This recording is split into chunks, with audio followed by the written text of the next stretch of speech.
In chapter 1, we learn about where Ruth came from.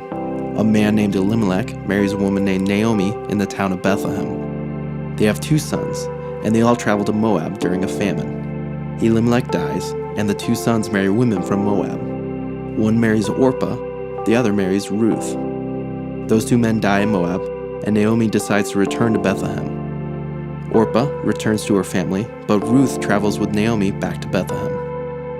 Chapter 2 begins with Ruth asking Naomi if she could go and glean from the fields. To glean means to go into other people's fields and gather the grain that was accidentally left behind by the harvest workers. This was generally done by the poor, the foreigner, and the widow. As Ruth is gleaning, she comes across a field belonging to a man named Boaz. He was a righteous man from the same clan as Ruth's father-in-law, Elimelech, who had died. As Boaz is going through his fields, he notices Ruth and asks one of his workers about her. The man responds, "She's the young Moabite woman who returned with Naomi. She asked if she could glean here and has been working since early morning, except for a short rest." Boaz then says to Ruth, "Now listen, my daughter.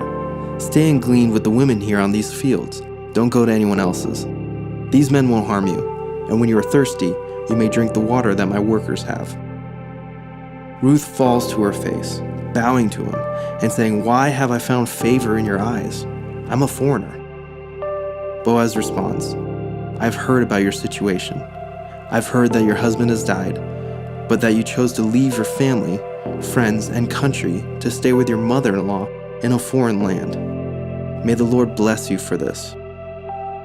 Ruth is very thankful and goes back to gleaning. At mealtime, Boaz calls to her and brings her to the table of the workers to eat and drink with them. She ate until she was full and even had leftovers, which she saved. When she goes back to work, Boaz tells his workers to let her glean even in places that they haven't harvested, and don't rebuke her for it. He even tells them to leave some extra grains of wheat for her. At the end of the day, Ruth goes home with about an ephah of barley, which is about 5.5 gallons, enough to feed 2 women for at least 2 weeks, and she tells Naomi about Boaz, the man who owns the field. Naomi informs her that Boaz is a close relative of theirs and tells Ruth to stay with Boaz and work only in that field.